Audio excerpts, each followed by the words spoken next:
Avec nous pour le grand débat d'On va plus loin, Martin Lévrier, bonsoir, sénateur La République En Marche des Yvelines, membre de la commission des affaires sociales. Michel Larive, bonsoir et bienvenue, bonsoir. Député La France Insoumise de l'Ariège, membre de la commission des affaires culturelles. Nous attendons Christian Saint-Etienne, économiste, et je vous présente à présent Baptiste Legrand, bonsoir et bienvenue, bonsoir. Journaliste au service économie à l'Obs. On va revoir la une de cette semaine, cannabis, légalisons-le. C'est un autre débat que nous avons d'ailleurs mené ici la semaine dernière.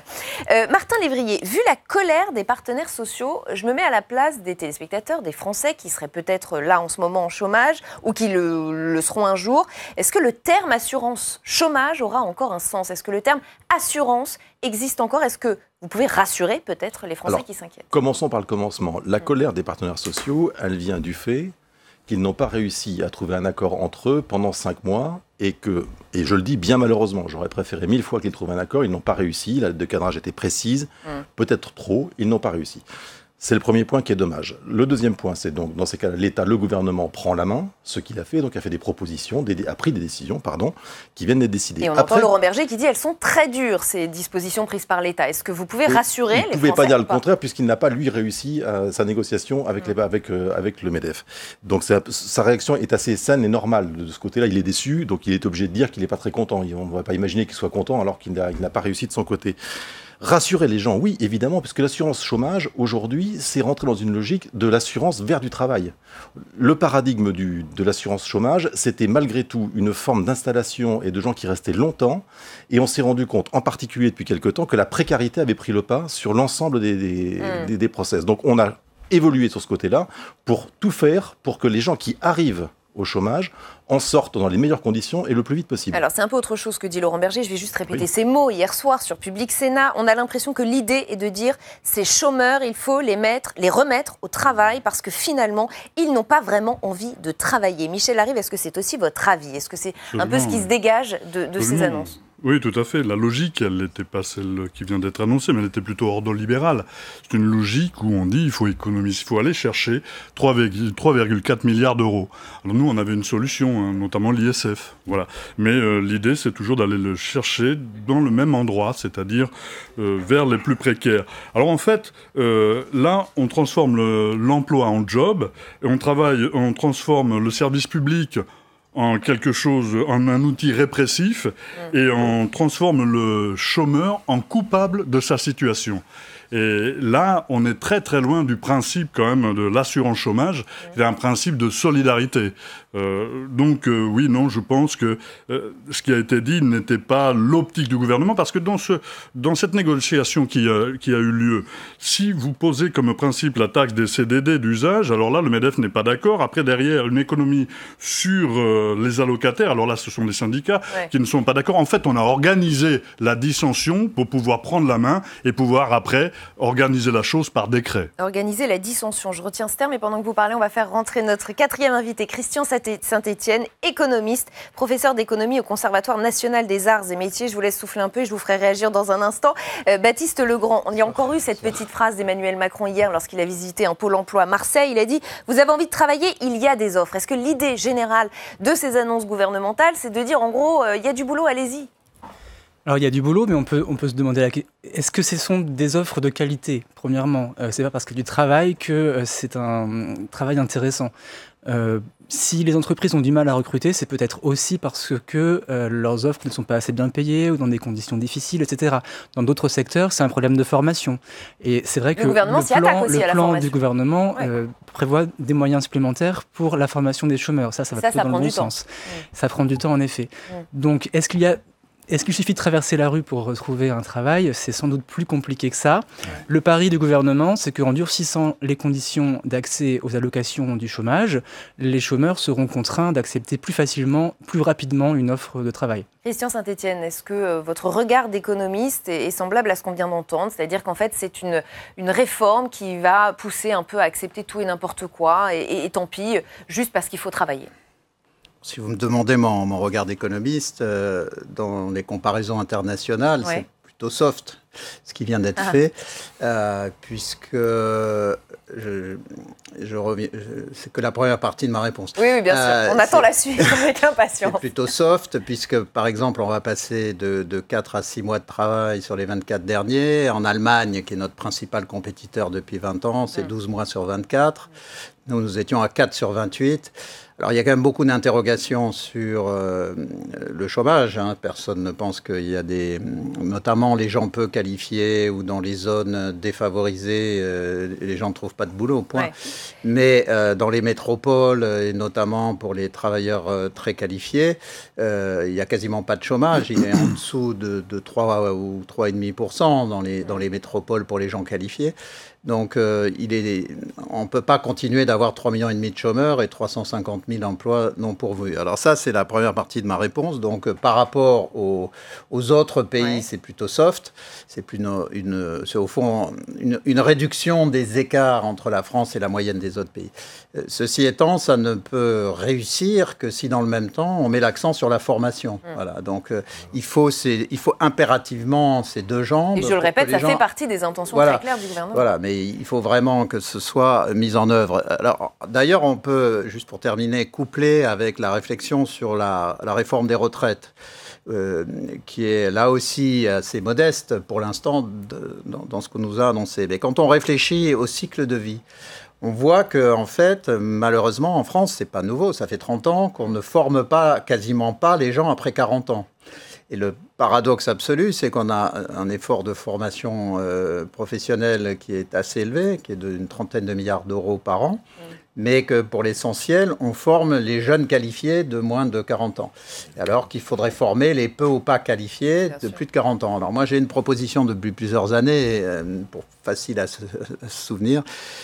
Je pense qu'il faudrait arriver à un moment donné, si on veut reculer l'âge de départ à la retraite et remettre les gens au travail, dire qu'il faut mettre 40% des budgets de formation sur les plus de 40 ans.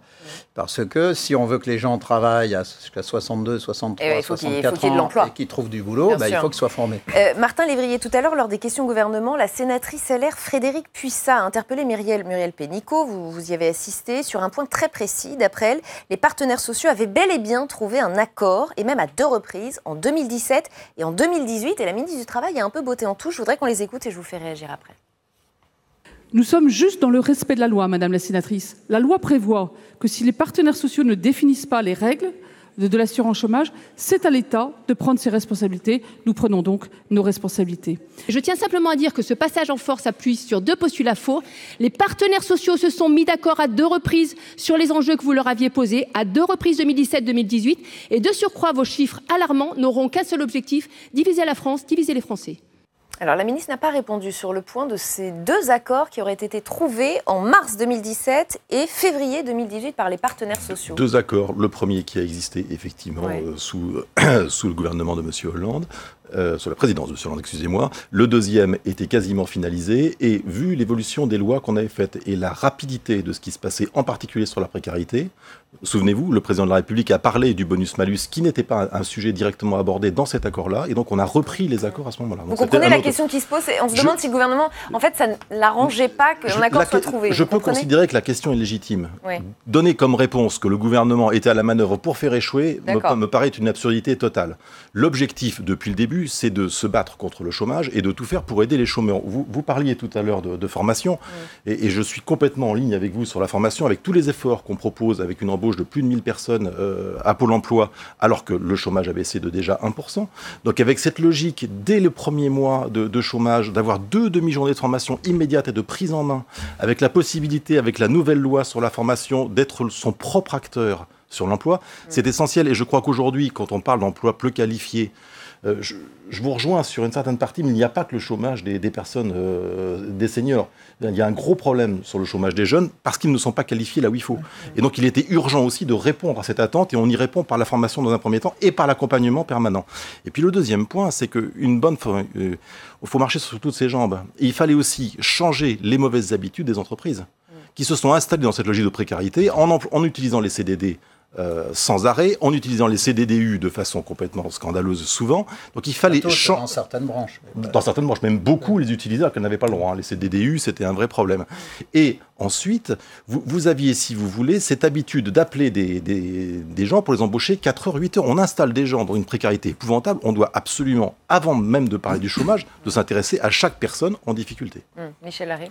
Non, mais c'est le gouvernement qui a installé cette précarité. C'est le gouvernement qui a proposé des lois qui ont été votées par votre majorité, qui a placé le CDD quasiment au-dessus de tout, puisqu'il y a 87% des embauches en France qui sont en CDD. Vous avez créé les CDD d'usage, d'autres CDD, des CDI d'usage, pardon. Des CDI qui devenaient des CDD.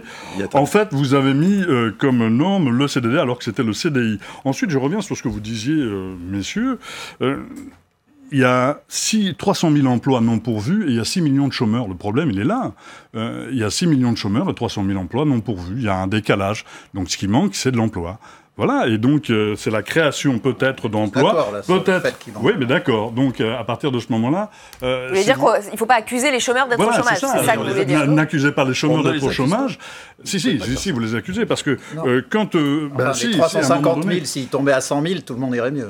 Oui, qui? Les chômeurs? Les chômeurs et puis l'économie. Les chômeurs de 6 millions à 100 000, là tout le monde irait mieux. Mais s'il n'y avait que 100 000 emplois non pourvus et qu'il y avait toujours 6 millions de chômeurs, l'équation ne serait toujours pas résolue. À partir du moment où vous dites, par exemple, que vous êtes passé de 6 mois à 24 mois sur les allocations, eh bien à partir de ce moment-là, vous avez touché aux saisonniers, aux intermittents, enfin, tous ces gens qui travaillent effectivement des morceaux d'années comme ça, parce que c'est leur métier, c'est leur façon d'être et c'est leur métier qui le veut. L'industrie du spectacle, on travaille comme ça. Moi, je suis effectivement dans la commission culture. Je vous promets que vous allez répondre sur les intermittents. Je pose à chaque fois ces questions-là. Madame Nissen, à l'époque, et Monsieur Riester, après, m'avaient effectivement affirmé qu'on ne toucherait pas au régime des intermittents du spectacle, mais je vois qu'il est effectivement dans la ligne de mire. Vous me faites ma transition, Michel Larive. Je voudrais effectivement aborder le cas particulier des intermittents, parce que là aussi, il y a un autre sujet, une autre polémique. Ils ne sont pas touchés par la réforme. Aucun effort particulier ne leur est demandé.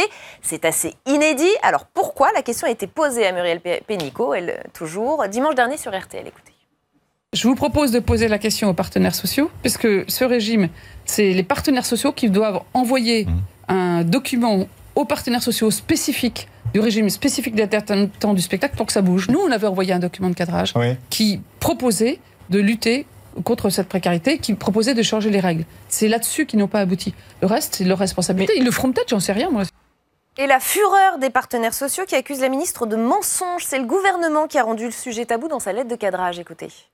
Il n'y a jamais eu la question des intermittents sur la table parce qu'on nous a demandé de ne pas la traiter. Autant on peut discuter pendant des heures sur fallait-il ou pas toucher et de telle manière le régime des annexes 8 et 10, comme on dit, c'est-à-dire les intermittents du spectacle, autant on peut le discuter, autant le fait de nous mettre ça sur le dos, c'est totalement inacceptable. Totalement inacceptable et c'est cynique. Parce que c'est le gouvernement, je le répète, qui n'a pas voulu y toucher. Baptiste Legrand, c'est parole contre parole, mais les partenaires c'est facile sociaux de vérifier, puisqu'il y a quand même, si on rembobine le film, on retrouve des propos du ministre de la Culture, Franck Riester, au mois de décembre dernier, qui disait explicitement que les intermittents n'étaient pas concernés par la réforme. Donc, en effet, le gouvernement n'a pas souhaité que ce sujet soit sur la table. Alors, Muriel Pénicaud qui dit maintenant, Muriel Pénicaud, on donne un peu l'impression d'allumer un contre-feu. La réforme en cours est critiquée parce que ce sont avant tout les demandeurs d'emploi qui vont voir leurs allocations baisser. Les questions peuvent la déranger et elle a beau jeu de mettre les responsabilités des syndicats sur le devant de la scène. Mais est-ce que c'est vraiment de leur faute dans ce cas de figure? On ne leur a pas donné cette feuille de route. C'était très encadré, les négociations qui ont eu lieu. Ouais. Il y avait donc le bonus-malus dont le MEDEF ne voulait pas et les 3,5 milliards d'économies dont les syndicats ne voulaient pas. Donc dans ces conditions, c'était difficile de trouver un accord. Martin Lévrier, vous me permettez cette question sur les intermittents du spectacle, ne pas mettre le feu aux intermittents du spectacle à la veille de l'été, des festivals d'été, déranger potentiellement des communes, les maires, à un an des municipales. Je sais que la question est cynique, mais elle se pose. Est-ce que ne pas toucher aux intermittents, c'était aussi ne pas toucher aux maires, au local, au rural? Excusez-moi, mais vous avez répondu, ça n'était pas prévu. Donc ce n'est pas parce que l'été arrive, dès le mois de novembre, le ministre de la Culture a dit que ça n'était pas un sujet. Mais Muriel Pénicaud dit ce sont les partenaires sociaux qui n'ont pas voulu. Elle n'a pas dit ça, et en plus j'y étais à RTL, donc elle n'a pas dit ça. Elle a dit, si les partenaires sociaux veulent s'emparer de ce sujet, ils sont en droit de le faire. C'est pas tout à fait la même chose. Libre à eux de lancer le sujet, d'y travailler pendant 6 mois, 1 an, etc. Pourquoi pas? Mais ça n'était pas un sujet préalable, ni de la feuille de cadrage, ni du choix du gouvernement aujourd'hui de faire ce qu'il a fait. Donc il n'était pas question de parler des intermittents, c'est pas un non-sujet, c'est un sujet qui n'était pas dans l'ordre du jour. Christian Saint-Etienne. Oui, sur les intermittents, parce qu'il ne faut pas traiter la question du chômage indépendamment de celle de l'emploi. Donc il y a quand même un point sur lequel je rejoins Michel Larive. Donc on a dans nos soutes en France 19 ans de désindustrialisation en continu qui nous ont fait perdre 40% de nos parts de marché mondiales liées à l'effondrement de notre système industriel. Donc le problème, c'est que si on compare aux économies des autres pays, on devrait avoir moins de 2,5 millions de chômeurs, alors de catégorie A. Là, on est à 3,5 millions de catégorie A, et c'est ça qui pourrit aussi l'état d'esprit social dans le pays, parce que quand vous êtes à un taux de chômage de 4,5, comme en Allemagne ou au Royaume-Uni, tous les gens qui ont un diplôme ou une qualification, que ce soit un CAP ou un master, trouvent un boulot. Alors, quand vous êtes au taux de chômage français, ça veut dire qu'il y a des gens... l'essentiel du chômage, c'est les non qualifiés, mais il y a des qualifiés qui sont au chômage. Donc, de ce point de vue, on ne peut pas dissocier ces mesures-là de la relance de l'économie, de l'effort sur la recherche, l'innovation, ainsi de suite. Mais sur les intermittents... il y a un problème structurel qui est que l'industrie du spectacle s'est accommodée de ces règles et transfère une partie de ses besoins financiers sur l'assurance chômage, puisque au fond, ils n'emploient les gens que quand ils ont des spectateurs en face, dans des théâtres, des cinémas ou autres activités de spectacle. Donc, il y a déjà eu des petites tentatives pour mouiller un peu plus les entrepreneurs du spectacle, pour qu'ils prennent un peu plus de responsabilité dans les carrières des intermittents. Mais pour l'instant, on peut dire que malgré tout, ça rebondit sur votre remarque de tout à l'heure, il y a un rapport de force de facto qui est plutôt favorable à l'industrie du spectacle, parce qu'elle est devenue clé en France. Et donc, on ne peut pas... Et bruyante quand elle se mobilise. Voilà. Et donc, les intermittents sont capables de se mobiliser, et les employeurs se cachent derrière les intermittents pour ne pas évoluer. Donc, on a une situation qu'il faudra débloquer un jour. Michel Larive. Mais c'est la structure de leur métier même qui fait qu'ils sont intermittents. Parce qu'il faut connaître un petit peu le métier du spectacle, il faut connaître un petit peu ce secteur-là pour pouvoir en parler déjà. C'est-à-dire que les gens ne sont pas... sont rémunérés au moment où ils montent sur scène. Mais il y a des répétitions, des choses comme ça. Ces zones de latence, là, effectivement, sont aussi des zones de travail pour les gens qui œuvrent dans ce secteur-là. Donc, connaître déjà le secteur, ce serait déjà une bonne chose. Après, comme Mme Pénicaud dit qu'elle veut lutter contre la précarité, il n'y a qu'un seul moyen, alors c'est d'augmenter les droits des intermittents et pas de les baisser ou d'aligner quoi que ce soit. Sinon, j'ai d'autres pistes. Par exemple, chez les permittents de France 2 ou du service public, eh bien, ces permittents, vous savez, ce sont des intermittents qui sont là en permanence. Donc, on appelle ça, c'est des permittents. Je pensais à eux tout à l'heure en disant il suffirait peut-être, cela, de les titulariser, puisqu'in sont là dans le service public depuis un certain nombre d'années, autant les titulariser. Vous voyez, il y a au moins leur donner des CDI. Exactement. Donc voilà, il y a au moins des pistes comme cela. Et quant à l'emploi, effectivement, on n'est peut-être pas sur la bonne pente, puisque là, dernièrement, à nouveau, 1000 emplois de moins sur GE, sur une option politique du gouvernement. Le résultat, c'est 1000 emplois de moins, alors que ça devait être 1000 emplois créés. Martin Lévrier. Non, juste un point sur les intermittents du spectacle, parce qu'on a toujours tendance à focaliser sur eux et à les utiliser comme bouc émissaire du déficit de l'assurance chômage. Il faut quand même se calmer. 3% des chômeurs sont des intermittents du spectacle, 3% seulement. Donc sachons raison garder. D'un autre côté, on demande aux employeurs un taux de cotisation pour les intermittents du spectacle de 8% à l'assurance chômage. La norme, c'est 4,05, enfin, entre 3 et 5, maintenant je vais dire, mais 4,05. C'est cette logique-là, donc c'est pour ça que les intermittents, c'est un vrai sujet, mais il y a aussi des points tendus pour eux, pas que des points positifs. Donc je voulais garder ça de côté. Pour revenir à GE, excusez-moi, juste un point, ça n'est pas le gouvernement qui a décidé que les turbines à gaz allaient s'effondrer, qu'elles seraient de moins en moins utiles. Donc la production... C'est le gouvernement même qui a démantelé Alstom. Non, c'est le principe même de l'industrie en général, avec des pics, des croissances et des morts. Toute entreprise va naître et va finir par mourir. Ce qui est important, c'est de les remplacer. Je vous rappelle qu'en France, et c'est très important, il me semble, de dire qu'aujourd'hui, l'industrialisation du pays reprend très sérieusement depuis un an. Et c'est comme ça qu'on crée des emplois. Ça se voit. Et ce qui fâche aussi bon nombre de syndicats, c'est le contraste entre les paroles d'Emmanuel Macron et les actes. Vous aurez l'occasion de répondre là encore, Martin Lévrier. Tous avaient salué son discours devant l'Organisation internationale du travail. Le 11 juin dernier, c'est très récent, mea culpa, changement de méthode, plus d'écoute. Telles étaient les promesses du chef de l'État à Genève. On l'écoute. Au-delà de ces avancées, de tous ces combats menés et gagnés, c'est aussi une méthode.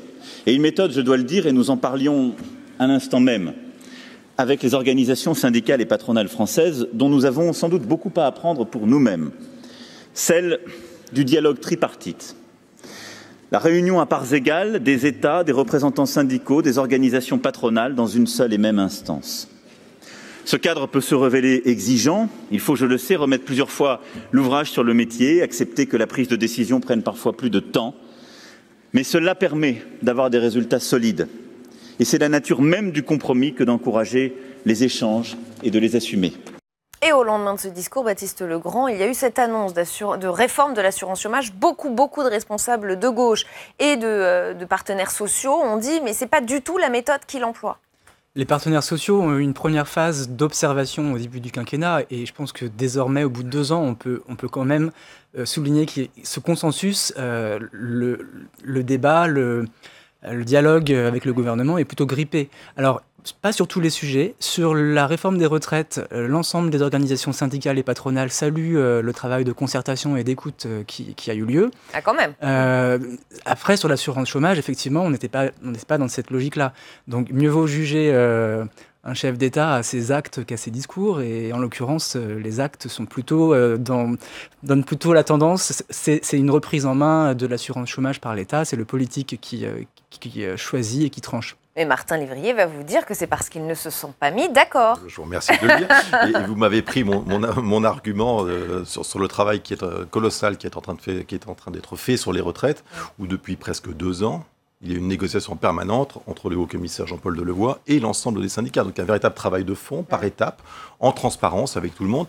Donc vous avez ça de ce côté-là. Et sur le chômage, effectivement, mais on est quand même dans une urgence sociale. Effectivement, il n'y a pas eu d'écoute, il n'y a pas eu de dialogue. C'est pas qu'il n'y a pas eu d'écoute, mais il y a eu un échec, ça vous l'avez dit, j'allais pas reprendre l'échec du travail, enfin pas du travail, d'un accord entre partenaires sociaux.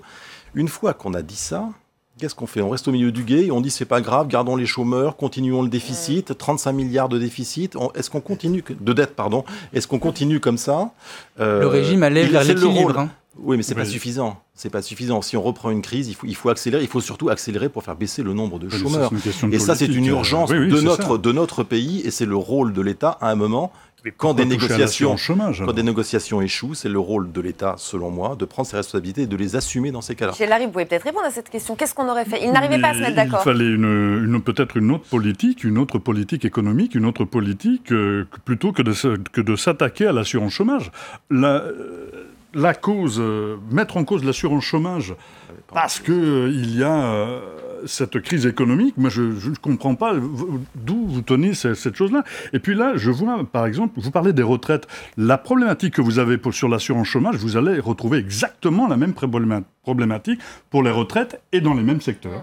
Avec les intermittents, avec d'autres. Et puis quand j'entends Monsieur le Président de la République qui dit que l'État doit s'impliquer, vous le dites, si on tombe sur quelque chose qui, aujourd'hui, on a des négociations paritaires, c'est-à-dire 50% syndicats, 50% le patronat, si l'État y vient, ça fait donc un tiers, pourvu que l'État soit libéral, on n'a plus qu'un tiers des syndicats, la parole des syndicats ne représentera plus qu'un tiers de l'expression. Je voudrais l'avis de l'économiste Christian Saint-Etienne. C'est effectivement, est-ce qu'il fallait s'attaquer à l'assurance chômage? Il y avait urgence? Oui, encore une fois, dans le cadre d'une politique d'ensemble. Parce que c'est toujours... Bien sûr. Non, mais il faut toujours le rappeler, parce que ce n'est pas un codicile, c'est clé. Mais on a quand même un problème, c'est la durée de temps de chômage pour les qualifiés. On a quand même, alors ça va couiner autour de la table, mais il nous reste 1 minute. Ça va couiner, mais pas longtemps. Mais dans les qualifiés, il y a quand même, compte tenu des règles qui étaient en œuvre, une certaine habitude pour certaines personnes qui avaient été prises. Voilà, j'ai bossé 10 ans, je me prends 6 mois, 1 an. Je fais une pause. C'était d'ailleurs extrêmement dangereux. Parce que dans le monde actuel, on perd ce qu'on appelle en employabilité. Et on perd très très vite. Donc de ce point de vue... On a trait pour l'employeur, vous voulez dire ben oui. Et puis en plus, aujourd'hui, dans un monde de transformation extrêmement rapide, on recherche des qualifications, mais on recherche des comportements. Et vous envoyez un mauvais signal en restant au chômage quand vous êtes qualifié. Hein, il faut bien distinguer les qualifiés des non qualifiés. Pour faire simple, l'économie française, c'est 60%, on a 28 millions de gens qui travaillent, 60% de qualifiés, 40% de pas qualifiés. Mais quand on annonce un taux de chômage de 8, c'est 4 à 5 pour les qualifiés et c'est 12 à 14 pour les non qualifiés. Et donc, il ne faut pas traiter ça comme un seul sujet. C'est pour ça que la formation des non qualifiés, c'est au moins aussi essentiel que la modification. Et on doit s'arrêter là, messieurs. Merci à tous les quatre d'avoir participé à ce grand débat. Fin de cette émission.